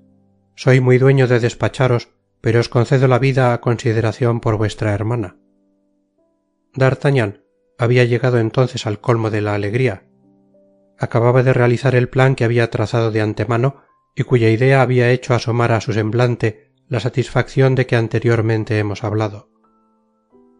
Satisfecho el inglés de habérselas con tan noble caballero, dio un abrazo a D'Artagnan, haciendo además 1000 demostraciones de cariño a los 3 mosqueteros. Como el adversario de Porthos se hallaba ya en su coche y el de Aramis había marchado ya y asaz mohíno, no se pensó más que en el difunto. Al tiempo de desnudarle, Porthos y Aramis, con la esperanza de que no fuese mortal su herida, saliósele de la cintura una gran bolsa. Recogióla D'Artagnan y la presentó al lord de Winter. «¿Y qué diablos queréis que haga yo de eso?», dijo el inglés. «Podréis devolverla a su familia», contestó D'Artagnan. «Vaya un caso que haría de esta miseria. Su familia hereda 15.000 luises de renta. Guardad la bolsa para vuestros lacayos». Entretanto Athos se había acercado a D'Artagnan. «Sí», dijo Athos, «demos la bolsa a los lacayos, no a los nuestros, sino a los lacayos ingleses». Athos tomó enseguida la bolsa y tirándola al cochero: «Para vos y vuestros camaradas», le gritó. Esta elevación de modales en un hombre sin dinero sorprendió al mismo Porthos, y aquel rasgo de generosidad referido por milord de Winter y su compañero fue por todos elogiado, exceptuando sin embargo a los señores Grimaud, Mosqueton, Planchet y Bazin. «Y ahora, mi joven amigo, porque espero que me permitáis daros ese nombre», dijo lord de Winter, «os presentaré esta misma noche, si gustáis, a mi hermana Lady Clarick, pues quiero que también ella os aprecie, y como goza de algún valimiento en la corte, ¿acaso no dejará de seros útil algún día una palabra que ella diga?» D'Artagnan se sonrojó de placer e inclinó la cabeza en señal de asentimiento. Lord de Winter, al separarse de D'Artagnan, le dio las señas de la casa que habitaba su hermana. Vivía en el número 6, Plaza Royal, barrio de moda en aquella sazón. Además, prometióle ir a buscarle él mismo para su presentación, y D'Artagnan le dio cita para las 8 en casa de Athos. Esta presentación a milady traía muy ocupada la imaginación de nuestro joven. Estaba pensando que por una extraña coincidencia aquella mujer había estado hasta entonces mezclada en su destino. Según su convicción, debía ser alguna hechura del cardenal, y sin embargo sentíase invenciblemente arrastrado hacia ella por uno de esos sentimientos que a veces no puede uno explicarse a sí mismo. Su único temor era que milady reconociese en él al joven de Meung y del puerto de Inglaterra. Entonces ya sabría ella que era amigo del señor de Treville y por consiguiente afecto en cuerpo y alma al rey exclusivamente, lo cual le privaría de una parte de sus ventajas, puesto que una vez conocido de milady como él conocía a ella, ya tendría que jugar con cartas iguales. En cuanto al principio de intriga que había descubierto entre milady y el conde de Wardes, a nuestro orgulloso Gascon no le daba gran cuidado a pesar de ser joven el conde, buen mozo, rico y bastante protegido del cardenal. En algo se había de conocer que solo tenía 20 años y sobre todo que había nacido en Gascuña. D'Artagnan principió por irse a casa y vestirse grandemente. Pasó enseguida a la de Athos, a quien según costumbre le dio cuenta de su plan. Athos escuchó sus proyectos y meneando la cabeza le encargó la prudencia con una especie de amargura. «¿Cómo?», le dijo, «acabáis de perder una mujer que teníais por buena, encantadora, perfecta, y ya corréis en pos de otra». D'Artagnan conoció la verdad de esta reconvención. Sin embargo, amo a la señora Bonacieux de todo corazón, dijo, mientras que a milady la quiero solo de cabeza, y presentándome en su casa tengo intención de averiguar el papel que en la corte desempeña. Pardiez, el papel que desempeña en la corte. No es muy difícil de adivinar, atendido lo que habéis dicho. Es agente del cardenal. Es una mujer que os hará caer en algún lazo en que dejaréis sencillamente la cabeza, nada más. Diantre, querido Athos, paréceme que miráis las cosas de un modo harto sombrío.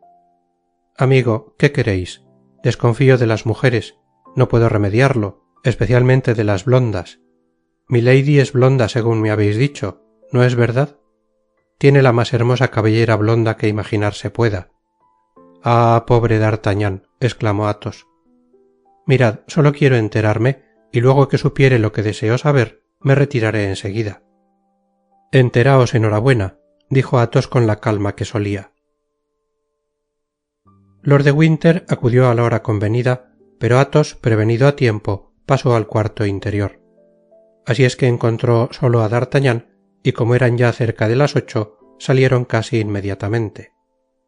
Esperábales a la puerta un elegante carruaje, y como tiraban de él 2 hermosos caballos, pronto hubieron llegado a la plaza Royal. Milady de Winter recibió con gracia a D'Artagnan. Su casa estaba alhajada con notable suntuosidad, y bien que la mayor parte de los ingleses, a consecuencia de la guerra, salían o estaban a punto de salir de Francia, Milady acababa no obstante de hacer en su casa nuevos gastos, lo cual probaba que no iba comprendida en la disposición general que arrojaba a los ingleses fuera del territorio de Francia. Aquí tenéis, dijo Lord de Winter presentando a D'Artagnan a su hermana, a un noble joven que ha tenido mi vida en sus manos y no ha querido abusar de su ventaja, sin embargo de ser por 2 razones enemigos, puesto que yo fui quien le insulté y soy además inglés.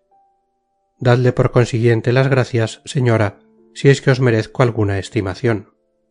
Milady frunció ligeramente las cejas, anublóse su frente de una manera casi imperceptible y a sus labios asomó una sonrisa tan extraña que el joven, a quien no se le escapaban esas alteraciones, casi se horripiló. El hermano no vio nada, habíase puesto a jugar con el mono favorito de Milady, que le tiró de la ropilla. Bienvenido seáis, caballero, dijo Milady con una voz cuya singular dulzura formaba gran contraste con los síntomas de mal humor que había notado D'Artagnan, pues hoy habéis adquirido un título eterno a mi agradecimiento. El inglés dejó entonces al mono y refirió sin omitir ninguno los pormenores del lance. Milady le escuchó con la mayor atención. Sin embargo, podía conocerse a pesar de los esfuerzos que hacía para ocultar sus impresiones, que la narración no le era muy grata, pues la sangre se le agolpaba al rostro y su piececito se agitaba por debajo del vestido. Lord de Winter no reparó nada de esto. Luego que hubo concluido su relato, acercóse a una mesa en que había sobre una bandeja una botella de vino de España y llenando 2 vasos invitó con un signo a D'Artagnan a que bebiese. Sabía D'Artagnan que era muy mal visto por un inglés el negarse a brindar con él, así es que se acercó a la mesa y tomó el segundo vaso. No había perdido de vista a Milady y pudo distinguir por medio de un espejo el cambio que acababa de efectuarse en su semblante. Entonces, creyendo que nadie la miraba, tenía animada la fisonomía con un sentimiento que tenía visos de ferocidad y hasta mordía de rabia su pañuelo. La gentil doncella en quien D'Artagnan había ya reparado entró entonces y diciendo algunas palabras en inglés al Lord de Winter, pidió éste acto continuo a D'Artagnan permiso para retirarse, excusándose con la urgencia del negocio para que había sido llamado y rogando a su hermana que tratase de obtener su perdón. D'Artagnan apretó la mano a Lord de Winter y se quedó solo al lado de Milady. El rostro de esa mujer había tomado con una movilidad sorprendente su graciosa expresión y solo algunas manchitas de sangre diseminadas en su pañuelo indicaban que se había mordido los labios hasta hacerles brotar sangre. Sus labios eran hermosísimos, parecían verdaderamente de coral. La conversación tomó un giro placentero. Milady parecía haber recobrado enteramente toda su serenidad. Manifestó que Lord de Winter no era hermano suyo, sino cuñado, y que se había casado con un segundón de la familia, quien la había dejado viuda con un niño. Aquel niño era el único heredero de Lord de Winter, si Lord de Winter no se casaba. Todo esto dejaba entrever a D'Artagnan un velo que debía ocultar alguna cosa, pero a través de ese velo no distinguía nada claro.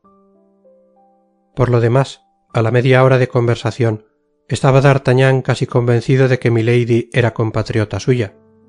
Hablaba el francés con una pureza y una elegancia tales que dejaba poca duda sobre este punto. Deshacíase D'Artagnan en dichos galantes y en protestas de desprendimiento, y a cada tontería que soltó nuestro gascón, sonrióse Milady con benevolencia. Por fin, llegada la hora de retirarse, despidióse D'Artagnan de Milady y salió del salón, el más feliz de los mortales. En la escalera encontró a la gentil doncellita que le rozó ligeramente, y pasó la joven poniéndose muy colorada, pidióle perdón por haberle tocado, con tanta gracia y una voz tan dulce que D'Artagnan se le concedió al momento. Al día siguiente volvió nuestro Bearnés y fue recibido mejor aún que la vez primera. Lord de Winter no estaba en casa, y Milady fue la que hizo sola los honores de la tertulia.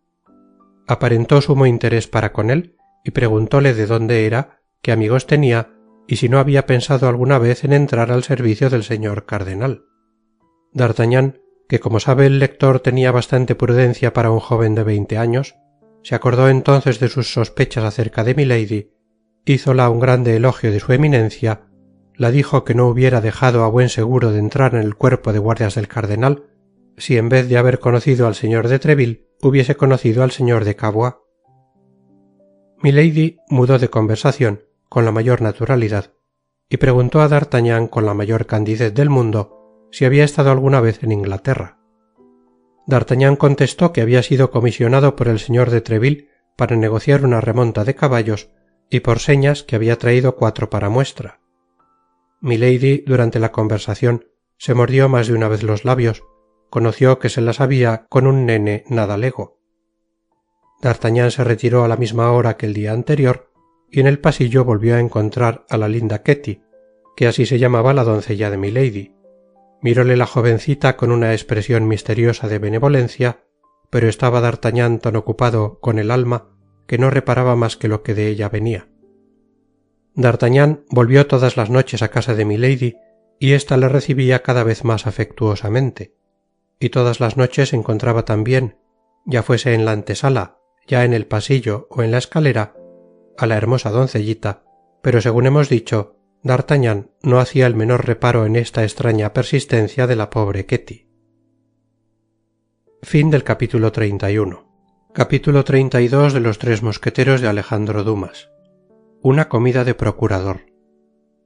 El desafío en que tan bien había Porthos desempeñado su papel no le había hecho olvidar la comida a que le convidara la mujer del procurador. A eso de la 1 del día siguiente se hizo dar la última mano de cepillo por Mosquetón y dirigióse a la calle de los Osos.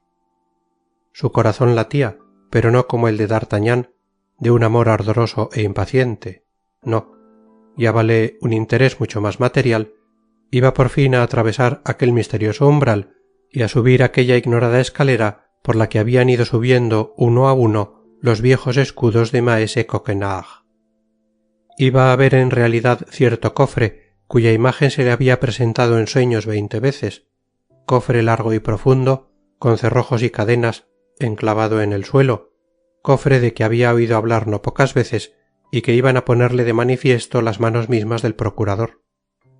Y luego él, errante sobre la tierra, él, hombre sin fortuna, él, hombre separado de su familia, él, soldado que pasaba la vida en posadas, bodegones o tabernas, acostumbrado a la buena de Dios, iba a tener comidas confortables en una casa decente. Venir a sentarse diariamente en calidad de primo a una buena mesa, desarrugar la amarilla frente del viejo procurador, desplumar algún tanto a los jóvenes practicantes, enseñándoles el primoroso manejo de naipes y dados, y ganándoles por vía de honorarios de las lecciones que les diese en una hora sus ahorros de un mes, todo esto entraba muy bien en las singulares costumbres de aquella época y agradaba a Porthos grandemente. No digamos que él no pensara de vez en cuando en los desfavorables rumores que entonces circulaban respecto a los procuradores sobre su mezquindad, su tacañería y sus días de ayuno, pero como al fin y al cabo, salvos algunos arrebatos de economía que Porthos había siempre encontrado muy fuera de propósito, había visto a la procuradora bastante liberal, atendido por supuesto lo que naturalmente puede dar de sí una procuradora, concibió esperanzas de hallar una casa montada bajo un pie asaz lisonjero. Sin embargo, llegado que hubo el mosquetero a la puerta, tuvo algunas dudas. La entrada prometía muy poco, había un corredor oscuro y de mal olor, la escalera estaba mal iluminada por una ventana con reja al través de la cual filtraba la triste luz de un patio inmediato. En el piso principal había una puerta baja y tachonada de enormes clavos, como la puerta principal de algún lugar de justicia. Llamó Porthos suavemente. Un escribiente pálido y oculto casi el rostro bajo un bosque de cabellos vírgenes, salió a abrir con el aire de un sujeto que se ve precisado a respetar en otro la elevada estatura que indica la fuerza, el traje militar que demuestra una profesión divertida y el buen color que supone vivir holgadamente.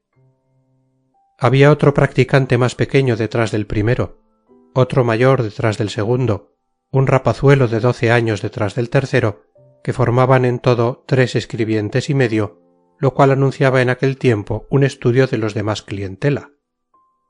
Aunque el mosquetero no debía llegar hasta la 1, sin embargo, la procuradora desde las 12 estaba en acecho, contando con el corazón, y acaso también con el estómago de su amante, para el adelantamiento de Porthos a la hora convenida.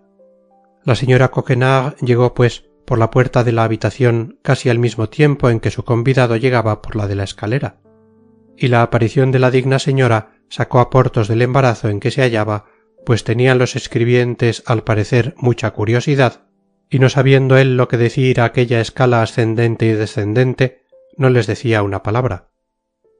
«Es mi primo», exclamó la procuradora. «Entrad, señor Porthos, entrad». El nombre de Porthos produjo su efecto en los practicantes y echaron a reír, pero Porthos no hizo más que volverse hacia ellos y todos los semblantes recobraron al punto su gravedad. Llegaron al gabinete del procurador después de haber atravesado la antesala donde estaban los escribientes y el despacho donde debieran estar. Este último era una sala oscura y atestada de legajos. En saliendo del despacho dejaron la cocina a mano derecha y entraron en el gabinete de recibo. Todas estas piezas no inspiraron a Porthos las mejores ideas, las palabras debían oírse desde lejos con aquellas puertas abiertas. Además, había dirigido de paso una rápida e investigadora mirada a la cocina y no podía menos de confesarse a sí propio con mengua de su procuradora, y no con poco pesar por su parte, que no había visto aquel fuego, aquella animación y aquel movimiento que en los momentos de una buena comida reina generalmente en aquel santuario de la glotonería. El procurador estaba sin duda avisado de esta visita, pues no manifestó la menor sorpresa a la vista de Porthos, quien se adelantó hacia él con aire bastante desenfadado y le saludó cortésmente. «Somos primos a lo que parece, señor Porthos», dijo el procurador levantándose a fuerza de brazos de su extraño sillón. El viejo, envuelto en una gran ropilla negra en que se perdía su enjuto cuerpo, era verde y acartonado. Sus pequeños ojos grises brillaban como carbunclos y parecían, juntamente con su boca, que tenía casi en continuo movimiento, las únicas partes de su rostro en que hubiese quedado vida. Desgraciadamente, las piernas empezaban a rehusar todo servicio a aquel huesoso aparato, y en los 5 meses que hacía que esta debilidad se había dejado sentir, el digno procurador había llegado a ser poco menos que el esclavo de su mujer. El primo fue aceptado con resignación y nada más. Maese Coquenard, en su libre albedrío, hubiera esquivado gustosamente todo parentesco con Porthos. «Sí, señor, somos primos», dijo Porthos sin desconcertarse, quien nunca se había figurado ser recibido con entusiasmo por el marido. «Por parte de mujer, ¿no es eso?», dijo maliciosamente el procurador. Porthos no conoció la ironía y tomó la expresión por una candidez de que se rió por debajo su bigote, pero la señora Coquenard, que sabía que un procurador cándido es una variedad muy rara en la especie, sonrióse un poco y ruborizóse mucho. Desde la llegada de Porthos había estado dirigiendo inquietas miradas a un grande armario colocado enfrente de su escritorio de encina. Porthos sintió instintivamente que aquel armario, si bien no correspondía por su forma al arcón que se había figurado en sus ensueños, debía ser el cofre bienaventurado y se daba el parabién por tener la realidad 6 pies más de altura que el ensueño. Maese Coquenard no llevó más lejos sus investigaciones genealógicas, pero trasladando sus miradas inquietas desde el armario a Porthos, contentóse con decir: «Mi señor primo, antes de volverse a su tierra, nos hará el obsequio de comer con nosotros, ¿no es eso, señora Coquenard?». Lo que es entonces, el golpe dio de lleno en el estómago de Porthos, y tampoco fue al parecer insensible a él la señora Coquenard, pues añadió con alguna viveza: «Nuestro primo no volverá a visitarnos si ve que le tratamos mal, pero en el caso contrario, es sobrado corto el tiempo que debe permanecer en París para que no le pidamos la mayor parte de los momentos de que pueda disponer hasta su partida». «Ay, piernas mías, mis pobres piernas», murmuró el señor Coquenard, e hizo algunos trágicos esfuerzos para sonreírse. Este socorro que vino a Porthos al momento en que se veía atacado en sus esperanzas gastronómicas inspiró al mosquetero un vivo reconocimiento hacia su procuradora. Pronto sonó la hora de la comida y pasaron al comedor, espaciosa sala negra situada enfrente de la cocina. Los pasantes, que al parecer habían sentido en la casa perfumes a que no estaban acostumbrados, manifestaron una exactitud militar y tenían ya de las manos sus taburetes prontos a sentarse desde luego. Veíanse sus mandíbulas moverse de antemano con disposiciones asombrosas. «Cuerpo de mí», pensó Porthos, dirigiendo una mirada a los 3 famélicos, pues ya se supondrá que el rapazuelo no era aún admitido a los honores de la mesa magistral. «Cuerpo de mí, a buen seguro no consentiría yo a mi lado, como el digno primo, semejantes glotones. No parece sino que sean unos náufragos que no han comido en 6 semanas». El señor Coquenard entró empujado sobre su sillón de ruedas por su señora, en cuyo auxilio acudió Porthos para hacer también rodar al marido hasta la mesa. No bien hubo entrado, empezó a menear igualmente los brazos y quijadas a imitación de sus escribientes. «Oh, oh, he aquí un puchero que está convidando a que le coman». «¿Qué diablos tiene la sopa de extraordinario?», dijo Porthos, al aspecto de un caldo amarillento, abundante sí, pero que nada dejaba ver a excepción de algunas cortezas que nadaban sobre la superficie como las islas de un archipiélago. Sonrióse la señora Coquenard y a una señal que hizo se apresuraron todos a sentarse. El señor Coquenard fue servido el primero, después Porthos, y enseguida la señora Coquenard llenó su plato, distribuyendo las cortezas a los impacientes, pero sin servirles caldo.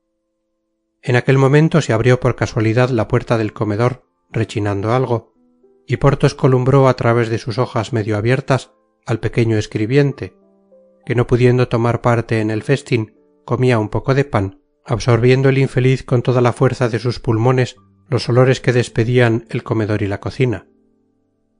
Después de la sopa, trajo la criada una gallina cocida, magnificencia que hizo dilatar los párpados de los convidados en tales términos que parecía iba a abrírseles el cráneo. «Bien se conoce que apreciáis a vuestra familia, señora Coquenard», dijo el procurador con una sonrisa poco menos que lúgubre. «Esto es seguramente un obsequio que hacéis a vuestro primo». La pobre gallina era de lo más flaco que podía verse, y sólo la cubría uno de aquellos gruesos y erizados pellejos que los huesos nunca atraviesan a pesar de sus esfuerzos. Preciso era que la hubiesen estado buscando mucho tiempo antes de hallarla en el gallinero, a donde se había retirado probablemente para morir de vejez. «Caramba», pensó Porthos, «vaya que es cosa bien triste. Yo respeto la vejez, pero no suelo hacer mucho caso de ella presentada en la mesa en cocido o asada». Y miró en derredor por ver si algún otro fuera de su opinión, pero lejos de eso no descubrió más que ojos centelleantes que devoraban con anticipación aquella sublime gallina, objeto de sus desprecios. La señora Coquenard se acercó el plato, separó con bastante destreza las 2 patas que puso en el de su marido, cortó el cuello que separó juntamente con la cabeza para sí propia, quitó un alón para Porthos y volvió a entregar a la criada el animalito que volvió casi intacto a la cocina, y luego desapareció antes que el mosquetero hubiera tenido tiempo de examinar las variaciones que el chasco produjo en los semblantes según los caracteres y temperamentos de las personas que lo experimentaban. Después de la gallina hizo su entrada una fuente de habas, fuente enorme en la que se divisaban apenas algunos huesos de carnero, que a primera vista podía creerse iban acompañados de alguna carne. Pero los pasantes bien repararon la superchería y los semblantes lúgubres se transformaron en semblantes resignados. La señora Coquenard distribuyó aquel potaje a los jóvenes con la moderación propia de una mujer económica. Había llegado ya el turno al vino. El señor Coquenard tomó una botellita y fue echando poquito a poco en los vasos de los jóvenes hasta llenar una tercera parte. Púsose enseguida a sí mismo en proporción igual, poco más o menos, y pasó después la botella al lado de Porthos y de la señora Coquenard. Los jóvenes llenaron de agua aquella porcioncilla de vino y luego que se bebían la mitad del vaso volvían otra vez a llenarle y así seguían consecutivamente, de lo cual resultaba que al acabar de comer tragaban una bebida que del color del rubí había pasado al del topacio más claro. Porthos comió con timidez su alón y bebió medio vaso de aquel vino tan economizado y que reconoció ser de Montreuil. El señor de Coquenard le estuvo mirando cómo se bebía aquel vino puro y exhaló un suspiro.